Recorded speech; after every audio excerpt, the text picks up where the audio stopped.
કોંગ્રેસના ઉમેદવાર એજે પટેલ આપણી સાથે છે। એજે પટેલ સાથે આપણે વાત કરીશું, જાણવાનો પ્રયત્ન કરીશું કે કોંગ્રેસે તેમને રાજનીતિના એપી સેન્ટર અને પોલિટિકલ લેબોરેટરીમાં એસિડ ટેસ્ટ જેવા રાજકારણમાં ઉતાર્યા છે, ત્યારે કઈ રાજકારણના પહેલું સાથે એ મહેસાણામાં આગળ વધશે। એજે પટેલ સાહેબ, આપનું TV9માં સ્વાગત છે। સૌપ્રથમ આપ જણાવશો કે મહેસાણામાં આપની દાવેદારી છે, ઉમેદવારી નોંધાવી દીધી છે, કયા મુદ્દાઓ લઈને આગળ વધશો? એટલે આપ જાણી શકો છો કે કોંગ્રેસ પાર્ટીના વિચારો, કોંગ્રેસ પાર્ટીનું જે અત્યારે સંશોધન છે, એને જે કામગીરી છે એટલી બધી સુંદર છે કે આ તમામ આ એપી સેન્ટર ગણાતા મહેસાણા જિલ્લાને અત્યાર સુધી કોઈ લાભ મળ્યો નથી। તો એવા સમયે કોંગ્રેસની સરકાર આગામી વર્ષોમાં આ દેશમાં પાર્લામેન્ટમાં બહુમતી આવવાની છે। એજે પટેલ સાહેબ, બીજો પ્રશ્ન પૂછવા માંગીશ કે મહેસાણા એટલે પાટીદારોનું ગઢ છે। મહેસાણાથી પાટીદારોનું અનામત આંદોલનની શરૂઆત થઈ હતી, બાદમાં ભાજપ સરકારે 10% EBCની જાહેરાત કરી, બાદમાં આંદોલન એક શાંત થઈ ગયું છે। ગયા ચૂંટણીમાં વિધાનસભામાં પાટીદારોનો આ મુદ્દો એક મહત્વનો રહ્યો હતો કોંગ્રેસ માટે, અને કોંગ્રેસે વિધાનસભાની ઘણી બેઠકો પણ પ્રાપ્ત કરી હતી આંદોલનના પ્રભાવના કારણે।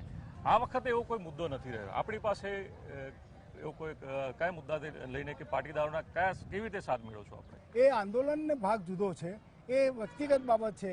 અને આપ પણ કહો છો કે ભાઈ ગઈ વિધાનસભાની અંદર લાભ થયો, આપ જાણો છો કે 7 સીટોમાં 5 સીટો કોંગ્રેસ ભાજપને મળી છે, 2 જ કોંગ્રેસને મળી છે, એટલે એનો કોઈ સવાલ નથી। પણ આ વખતે તમામ વર્ગ, નોટ ફોર પાટીદાર, ઇવન તમામ વર્ગના લોકો આ મહેસાણા જિલ્લાના હવે વિકાસ ઝંખે છે, હવે સારા ઉમેદવારને ઝંખે છે, એટલે હવે આવતી ચૂંટણીની અંદર મને લાભ થશે એવું મને લાગે છે। આ હતો પાટીદાર સમાજનો મુદ્દો। હું ઠાકોર સમાજના મુદ્દા વિશે વાત કરવા માંગીશ કે આ વખતે ઉત્તર ગુજરાતમાંથી અલ્પેશ ઠાકોર સમાજને એક ટિકિટ આપવાની વાત કરી હતી, પરંતુ મળી નથી। ક્યાંક ને ક્યાંક ઠાકોર સમાજમાં અલ્પેશ ઠાકોરનો પણ આ બાબતે રોષ છે, તો એવું કહી શકાય કે આ વખતે આપને પણ સહકાર કે કોંગ્રેસને એનો સહકાર મળશે કે નહીં મળે એ પણ પ્રશ્નાર્થ છે, શું કહેશો એ બાબતે? આપની કોઈ અલ્પેશ ઠાકોર સાથે વાતચીત થઈ છે? અલ્પેશભાઈની જે ઠાકોર સેનાની જે વાત હતી એ એમની સમાજની અંદર જે ખરેખર એની વ્યસનનો મુદ્દો હતો, અશિક્ષિત માણસો હતા, બાળકોને શિક્ષણ આપવાનો મુદ્દો હતો, ઘણા નાના પ્રશ્નો જે એમના રીત રિવાજોના હતા, એમાં કંઈક સુધારો થાય અને સમાજનું જે સારું બંધારણ બને અને સમાજનો ઉદ્ધાર થાય એ મુદ્દો હતો। એનો કોઈ રાજકીય મુદ્દો નહોતો, એના માટેની એની ઝુંબેશ હતી। એમાં અલ્પેશભાઈએ ઘણું કામ કર્યું છે અને અલ્પેશજી આજે પણ કોંગ્રેસ સાથે છે। અલ્પેશભાઈના ફાધર ખોડાજી ઠાકોર તો મારા પહેલાથી મિત્ર છે, મારે અલ્પેશભાઈ સાથે કોઈ એવો સવાલ નથી। હવે આપના રાજનીતિક ઇતિહાસ વિશે, ભૂતકાળ વિશે આપણે પ્રશ્ન પૂછવા જઈ રહ્યો છું। આપણે ચાણસ્મા વિધાનસભા પર ભાજપમાંથી ટિકિટ માગેલી અને ભાજપે આપને ટિકિટ નહોતી આપી, શું સમગ્ર કિસ્સો છે? અને આપે ભાજપ છોડીને અપક્ષમાં ગયા હતા અને બાદમાં કોંગ્રેસમાં આવ્યા છે, શું સમગ્ર વાત હતી અને શા માટે ભાજપ છોડવું પડ્યું? હું આપને અથવા તમારા બીજા મીડિયા માધ્યમથી મેં અગાઉ પણ કહ્યું છે કે હું સરકારમાં રાજ્યના એક ખાતાના વડા તરીકે અને ખાસ કરીને ઉદ્યોગ કમિશનર વિભાગમાં સિનિયર અધિકારી તરીકે હું નોકરી કરતો હતો, ત્યારે એ વખતે ભાજપની સરકાર આવવાની હતી। ભાજપની સરકારના પદાધિકારીઓ મોરબીસિંહ કેશુભાઈ એ મુખ્યમંત્રી બનવાના હતા।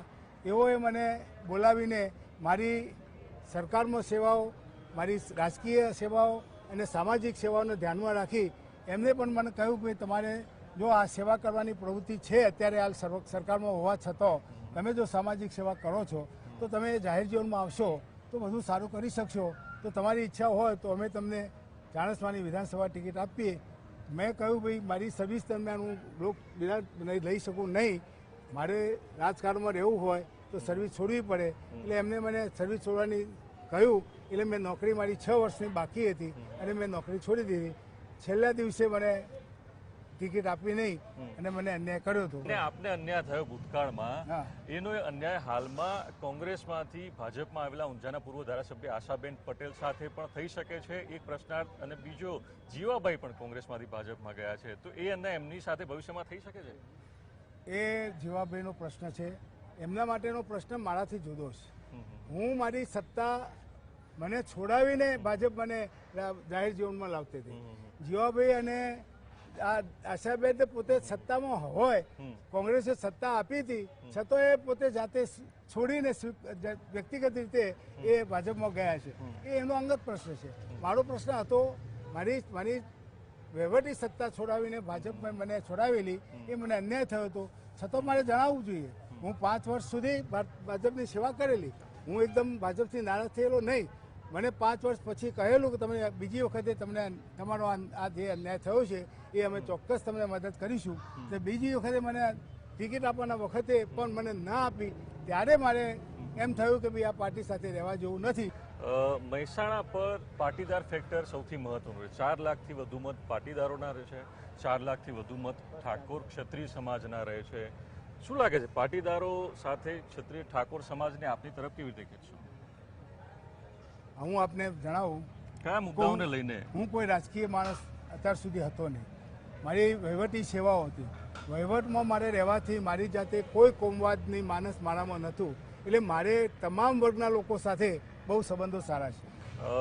એક મુદ્દો કોંગ્રેસમાં અંદરો અંદર ચર્ચા તો સાંભળવા મળી રહ્યો હતો કે રાહુલ ગાંધીના જે કેમ્પેન શક્તિ કેન્દ્ર એમાં આપની કોઈ કામગીરી નહોતી. શું આ વાત સાચી છે? કઈ શક્તિ કેન્દ્ર? શક્તિ કેન્દ્રમાં મેં કરેલા છે. શક્તિ કેન્દ્રના મારે જે સભ્યો બનાવવાના હતા એ મેં બનાવી લીધા છે. મહત્વનો અને ખાસ કહી શકાય કે મહેસાણાની જનતા પણ એ જાણવા માગે છે કે મહેસાણા માટે એવા કયા કામો નથી થયા જે હવે આપ કરશો? મહેસાણાની જનતામાં અત્યારે સુધી જો ખેડૂતોની જે વચનો આપ્યા છે એ દેવા માફીના, બિયારણ અને ખાતરના ભાવ ઓછા કરવાના, સિંચાઈ પૂરી પાડવાના, આ બધા વચનો કોઈ પૂરા કર્યા નથી. તો એ માટેના હું પહેલાં પ્રથમ પ્રાયોરિટી આપીશ. યુવાનોને રોજગારી, જે 2 કરોડ યુવાનોને દર વર્ષે રોજગારી આપવાના વચનો આપ્યા છે, એમાં પણ ભારતીય જનતા પાર્ટીની સરકાર ફેલ ગઈ છે. એ રોજગારી કેવી રીતે આપી શકાય, કેમ આપી શકાય અને વધારે આપી શકાય એ અંગેના મારા પ્રયત્નો રહેશે.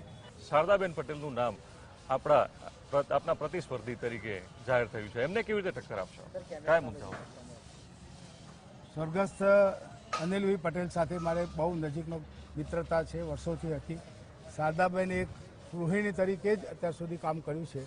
હવે ભારતીય જનતા પાર્ટીને એમના કંઈક એમને વિશ્વાસ હશે અને આ ટિકિટ આપી છે, એમાં મારે કોઈ ટીકા ટિપ્પણી કરવાની કોઈ હોય નહીં અને મારે જરૂર નહીં. એ પાર્ટીને વિષય છે ને પાર્ટી કરી શકે.